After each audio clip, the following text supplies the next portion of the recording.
Bienvenidos a nuestro canal de YouTube. Hoy te traemos uno de los temas más interesantes que seguro te va a gustar. Te hablaremos. Se va a Texas de Estados Unidos, gobernador desobedece al gobierno federal y Corte Suprema. Así que conéctate con nosotros y suscríbete a nuestro canal y activa la campanita de notificaciones para que te avisemos de nuevos vídeos. Empecemos. El gobernador de Texas, Greg Abbott, dijo esta semana que continuará defendiendo la frontera de su estado a pesar de una orden votada por 5-4 en la Corte Suprema, que habilita a la patrulla fronteriza de Estados Unidos a derribar el alambre de púas que Texas instaló en trayectos de la frontera de Estados Unidos con México.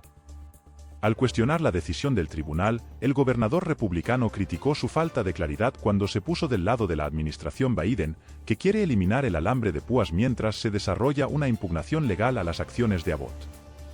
No hubo oraciones, párrafos o páginas de una opinión escrita por la Corte Suprema, por lo que nadie sabe en absoluto lo que están pensando.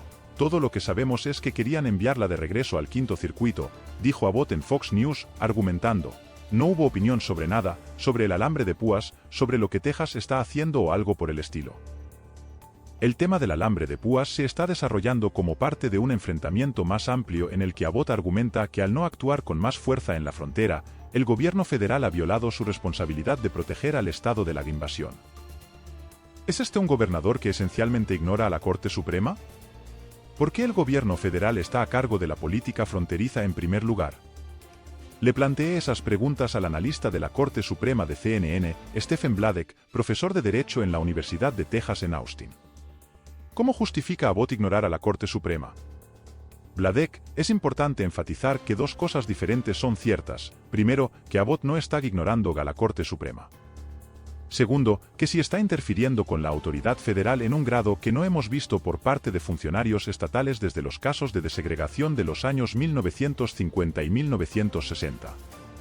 Con respecto al tribunal, todo lo que hicieron los jueces el lunes fue anular una orden judicial de un tribunal inferior, que a su vez prohibía a los funcionarios federales cortar o retirar de otro modo el alambre de púas que los funcionarios de Texas habían colocado a lo largo o cerca de la frontera entre Estados Unidos y México. Nada en la orden no explicada del lunes impide que Abbott haga algo, simplemente implica que el gobierno federal no puede ser sancionado por los tribunales si toma medidas para eliminar esos obstáculos. En cambio, el verdadero problema aquí es que Abbott está impidiendo deliberadamente la capacidad de los funcionarios federales para actuar en Eagle Pass y sus alrededores, de una manera que no es un desafío abierto a la Corte Suprema, todavía, pero que es inconsistente con la supremacía de la ley federal. Es por eso que Abbott está tratando de invocar la afirmación de que la propia Constitución federal autoriza lo que está haciendo, porque si la Constitución no lo faculta para tomar estas medidas, entonces la prevención. La idea de que los estatutos federales y las políticas federales promulgadas de conformidad con esos estatutos anulan las leyes y políticas estatales contrarias, debería ser todo el juego aquí. Abbott hace mal uso de la Constitución para declarar una invasión. Abbott ha tratado de justificar sus acciones en la frontera declarando una invasión en Texas. Ese lenguaje ha sido utilizado por razones políticas por los legisladores republicanos. Pero también tiene importancia jurídica en la Constitución. ¿La Corte Suprema podría estar de acuerdo con él? Bladek, no. La disposición real en la que Abbott pretende basarse es parte del artículo, párrafo 10, que limita los poderes de los estados. También prohíbe a los estados participar en guerras sin el consentimiento del Congreso a menos que estén siendo invadidos. El objetivo de esta disposición, adoptada en una época en la que teníamos un pequeño ejército federal, el Congreso normalmente estaba fuera de sesión y los viajes tomaban semanas, era permitir a los estados defenderse de los invasores extranjeros hasta que llegaran las autoridades federales. Nunca se entendió, y nunca se ha entendido, que permitirá que los estados interfieran o anulen la aplicación de la ley federal, incluso si se tratara de una invasión, que, hay que decirlo, no lo es. De lo contrario, los estados podrían usar su propia afirmación de haber sido invadidos como justificación para resistir cualquier ley y política federal que no les agradara, una versión moderna de los argumentos de anulación que no sobrevivieron a la guerra civil. Abbott tiene razón en una cosa. ¿Abbott tiene razón en la falta de claridad del fallo del tribunal? La última vez que hablamos fue sobre tu propia investigación sobre el expediente en la sombra y el problema de que el tribunal ejerza el poder sin decisiones por escrito. Bladek, sí. Uno de los verdaderos problemas de que la Corte Suprema emita fallos tan importantes sin explicación, como escribo en The Shadow Docket, es la falta de orientación que brinda a los funcionarios gubernamentales, a los tribunales inferiores y al público sobre lo que está y no está permitido. Desafortunadamente, el fallo del lunes es un ejemplo perfecto. Abbott, obviamente, está provocando una pelea sobre hasta dónde pueden llegar los estados para suplantar, no solo complementar, la autoridad federal encargada de hacer cumplir la ley. Hasta que la Corte Suprema responda de manera concluyente a esa pregunta, estaremos en este limbo, con la indecorosa perspectiva de un enfrentamiento físico entre funcionarios estatales y federales en Texas mientras esa pregunta quede sin respuesta. ¿Quién se supone que debe estar a cargo de la política inmigratoria? Wolf, ¿por qué la política inmigratoria está reservada para el gobierno federal? Vladek, no creo que sea del todo correcto decir que la política de inmigración está reservada al gobierno federal. La Constitución otorga al gobierno federal el poder de regular la naturalización, lo que la Corte Suprema ha interpretado durante mucho tiempo en el sentido de que también incluye el poder de regular la inmigración y la seguridad fronteriza. Pero la Constitución deja el alcance de la participación federal casi exclusivamente en manos del Congreso. Así que parte del problema aquí es que, como ha sostenido repetidamente la Corte Suprema, el Congreso ha aprobado una serie de estatutos que en sí mismos dan al gobierno federal un papel dominante tanto en el establecimiento como en la implementación de la política de inmigración. Y una vez que el Congreso ha legislado, esos estatutos y su aplicación tienen precedencia constitucional sobre cualquier política estatal contraria, sin importar cuánto prefiramos lo que hace un Estado a lo que hace el gobierno federal.